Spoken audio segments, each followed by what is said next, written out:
Hi guys, it is Samantha Vingers. We are back at it again with AIMC Business Solutions, all with the awesome Jeff DeCiccio, as I say every week. And today we're going to be talking about the wonderful world of and wonderful marketing tool of brand ambassadors. Right? So some of you guys might be confused on the difference between some of the things I've talked about in the later videos, influencers, but then there's another level, which is brand ambassadors. I'm going to talk to you today about what they are, what the difference is, and how you can use them, right? So let's talk about influencers first. We talked about how influencers usually have this large scale audience, right? Which is great for those bigger businesses. It might cost but the con is it might cost a little bit of money or a lot of money depending on what influencer you're working with, right? Whereas brand ambassadors are people that you can look at and you can hire. They might not have as large of an influence or large of a following as influencers, but they still have this great network, right? That you can reach out to and reach as an audience by hiring them. So while influencers might be big and you can use them as small businesses, but they're more suited towards big business as sometimes they do cost a lot of money.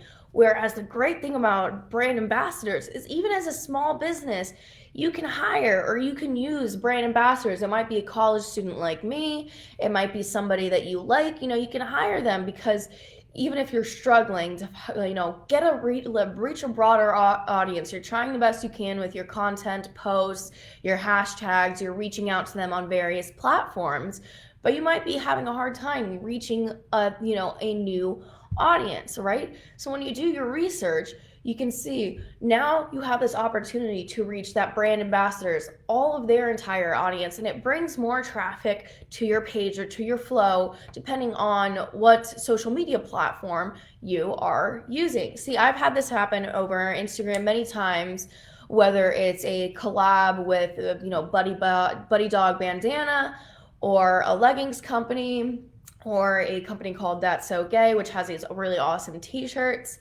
So now I'm going to talk to you about how you can utilize them. Just like influencers, I'm going to say, when you're doing your research, when you're looking for these brand ambassadors, you really want to pick people. You want to do your due diligence and research. Is this somebody who is aligned with your company and your vision and your design and who you are? Say you're like an upscale fashion company.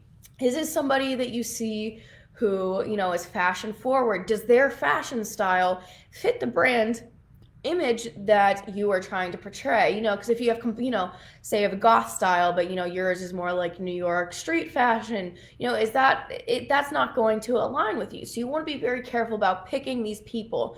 Also, to make sure that they're, unproblematic, but you want to make sure that they fit your vision and your ideals of your brand. So when you reach out, there are a few tips and tricks because some of these people or brand ambassadors, some of them might have worked with other companies before. Some people might be new to this. And yet again, some people on their Instagram bio or whatever social media you're using have a DM for like in business inquiries, but some don't. So if they don't, you want to slide into their DMs as they call it, or send a message saying, we love your style. This is our company, with a link to their page. I recommend that you reach out through your business account instead of through your personal account. Reach out through your business account saying, this is our company. This is how we would love if you would model some of our stuff and show some of our stuff because we feel like you align with our brand or with our style. We think you'd be a great fit for a brand ambassador. And now you also have two options. This is where the small business part comes in. You have two options, whether or not you want to, send a free product or whether or not you want to offer a special promo for being a brand ambassador where they can purchase it. And after they reply, if this person is interested, even though they might not be this huge influencer and are used to it before, you want to iron out, okay, how many posts once they're interested, how many posts are you expecting? Are they going to mention your name in the byline? Are they going to use hashtag? Are they just going to tag you? What's that going to look like? You want to iron that out. The only con to this is brand ambassadors can be more risky. The return on, whether or not you send a free product or whether or not, you offer a promo code is because these are, brand ambassadors are sort of like, micro influencers, there is a little bit of more risk associated with the follow through. But yet again, there's at the same time, it doesn't cost as much. But that's why I think it's really greatly suited towards small businesses, is because you can reach that network without having to spend a lot more time, money, and effort, as sometimes influencer posts can be in the hundreds, right? If they've reached that influencer status. So that's why brand ambassadors has done it. I've also seen it was this company called Sandco Beach Towel or something. I don't know if that's completely correct, but they are, a really cute beach towel company that reached out to, I saw a bunch of me and my friends, and instead of reaching for those top influencers, they used a bunch of people my age, college or late high school, or just came out of college in their 20s. And all of a sudden I saw their following amass and amass and amass and amass, because they also offered promo codes. Because while they're still making money, even if there isn't that follow through, at least they made a sale, a purchase, even if it was at a discounted price. So you guys can figure out, what is the best path for you, because it is a great marketing tool to build that following outside of, joining groups and pages on Facebook and promoting your stuff in content posts. It's a great marketing tool to easily expand your network.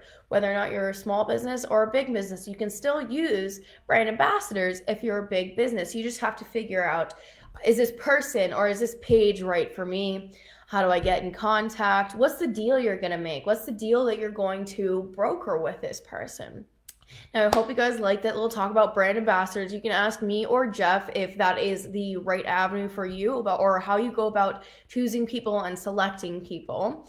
The last thing that I want to mention is we have our 8th annual Mass Professional Networking event coming up next Wednesday at 6 p.m., which is great. It's the 27th.